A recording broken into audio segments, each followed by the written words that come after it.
dalo sa gabi na ito. Isang pagkakataon kung saan tayong mga kandidato, mga barangay officials, at higit sa lahat, ang aking mga kaibigan at kapwa kabataan. Ako po ay si Jane Bernadette Bigo, o mas kilala sa tawag na Jeng Jeng, 16 na taong gulang mula sa Purok, Bagong Bayan. 2 tulog na lang at itatakda na ang SK at barangay elections at sana ay maging mapayapa at malinis ito. Sa gabi na ito ay malugod kong ipinaalam ang aking hangarin na makapaglingkod ng tapat, malinis, at isang serbisyo para sa mga kabataan ng Poblacion 3. Kalakip po nito ay mga plataporma na magiging prioridad ng aming layunin ng pamamahala.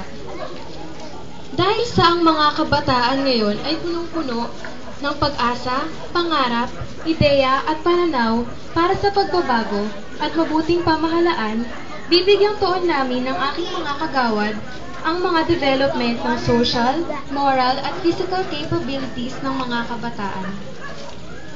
Ang unang plataporma ay pagsasagawa ng mga recreational activities, lalong-lalo na sa sports na tulad ng basketball, chess, volleyball, badminton, at marami pang iba. Ito ay upang maiwasan ang iba't ibang bisyo na maaaring mabuot sa mga kabataan kung walang mga gawain silang masasalihan. Magpapatupad din kami ng mga beauty pageants at talent contest para sa mga kabataan upang maipakita ang tunay na galing, ganda at talento ng kabataang tiga-Purok.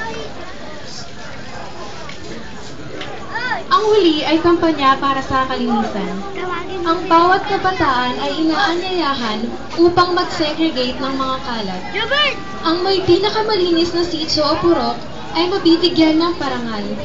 Kaugnay dito, ipinapatupad din ang tapat ko, linis ko. Ipapakita namin ang mga hakbang na gagayahin at gagawing ehemplo ng mga kabataan para sa programang ito. Magbubuo din kami ng mga inspection team upang